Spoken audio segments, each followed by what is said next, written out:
ಮೊದಲೇ ದೊಡ್ಡಪ್ಪ ಹಾಸ್ಪಿಟ್ಲಲ್ಲಿ ಕ್ರಿಟಿಕಲ್ ಕಂಡೀಷನ್ ಅಲ್ಲಿ ಇದ್ದಾರೆ. ದೊಡ್ಡಮ್ಮ ಕೂಡ ತುಂಬಾ ನೋವಲ್ಲಿದ್ದಾರೆ. ಈಗ ಇಂಥದ್ದೆಲ್ಲ ಏನು ಬೇಡ ಚಿಕ್ಕಮ್ಮ.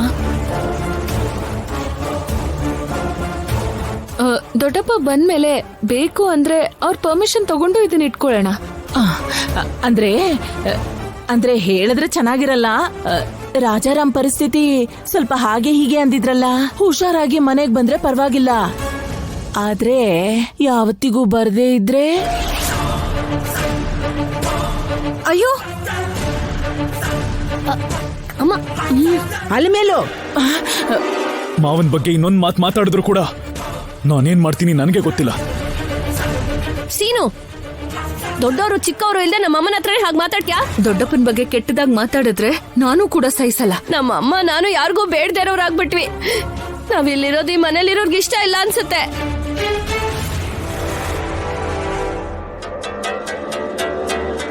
ಏನ್ ಮಾತಾಡ್ತಾ ಇದ್ಯಾ ಪಾರ್ವತಿ? ನಾವೆಲ್ಲ ಒಂದೇ ಕುಟುಂಬದವರು. ನೀವೊಬ್ರೇ ಹಾಗೆ ಹೇಳಿದ್ರೆ ಆಗುತ್ತಾ ಅತ್ಗೆ?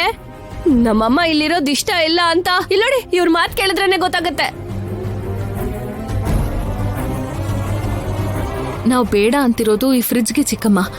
ಈ ಎಲೆಕ್ಟ್ರಾನಿಕ್ ವಸ್ತುಗಳು ಮನೆಯೊಳಗ್ ಬೇಡ ಅಂತ ದೊಡ್ಡಪ್ಪ ಸುಮ್ನೆ ಹೇಳಿದ್ದಲ್ಲ. ಅದ್ರಲ್ಲಿ ಇಟ್ಕೊಂಡ್ ತಿನ್ನುವಂತ ಯಾವ ಆಹಾರನಾದ್ರೂ ಸರಿ ವಿಷಕ್ ಸಮಾನ. ಅದು ಆರೋಗ್ಯಕ್ಕೆ ಒಳ್ಳೇದ್ ಕೂಡ ಅಲ್ಲ.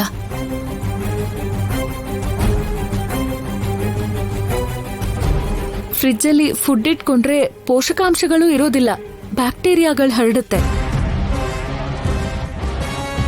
ಫ್ರಿಡ್ಜ್ ಇದೆಯಲ್ಲ ಅಂತ ಪ್ರತಿದಿನ ಅಡ್ಗೆ ಮಾಡೋದ್ ಬಿಡ್ತೀವಿ. ಅದ್ರಲ್ಲಿಂದಾನೇ ತೆಗೆದು ಬಿಸಿ ಮಾಡ್ಕೊಂಡು ತಿಂತೀವಿ. ನಮ್ಮ ಅನಾರೋಗ್ಯನ ನಾವೇ ದುಡ್ಡು ಕೊಟ್ಟು ಕೊಂಡ್ಕೊಂಡ್ ಹಾಗಿರುತ್ತೆ ಚಿಕ್ಕಮ್ಮ. ಅದಕ್ಕೆ ಬೇಡ ಅಂತಿದ್ದೀನಿ. ಸುಮ್ನಿರು ಆದ್ಯ, ಇವ್ರಿಗಿಷ್ಟೆಲ್ಲ ಹೇಳೋಂತ ಅವಶ್ಯಕತೆ ಇಲ್ಲ. ನೋಡಿ ಅತ್ತೆ, ಇಂಥದ್ದನ್ನೆಲ್ಲ ಮಾವ ಯಾವತ್ತೂ ಒಪ್ಕೊಳ್ಳಲ್ಲ. ಇದನ್ನ ಈಗಲೇ ನಾನು ಹೊರಗೆ ಹಾಕ್ತೀನಿ. ಅಯ್ಯೋ ಸೀನು, ಸೀನು, ಪಾರ್ವತಿ, ಬೇಡ ಕಣೋ, ಅಲ್ಲೇ ಇರ್ಲಿ. ಸೀನು, ಚಿಕ್ಕತ್ತೆ, ಅದನ್ನ ಹಾಗೆ ಎಳಿಬೇಡ. ನಿಮ್ ಮಾವ ಬರ್ತಿದ್ ಹಾಗೆ ಒಂದ್ ಮಾತ್ ಕೇಳಿ ಆಮೇಲೆ ಬೇಕಾದ್ರೆ ಆಚೆ ಹಾಕು. ಅಪ್ಪ ಬನ್ನಿ. ಸ್ವಲ್ಪ ಜರ್ಕೊಳಮ್ಮ. ಅಯ್ಯೋ ಸೀನು, ಅಣ್ಣ, ಅಣ್ಣ ಬೇಡ ಅಣ್ಣ. ಅಣ್ಣ ಸೀನು, ಲೋ, ಅಯ್ಯಯ್ಯೋ ಬೇಡಪ್ಪ. ಅಯ್ಯಯ್ಯೋ ಸೀನು, ಅಣ್ಣ ನನ್ ಮಾತ್ ಕೇಳಿ. ಅಯ್ಯೋ ಸೀನು,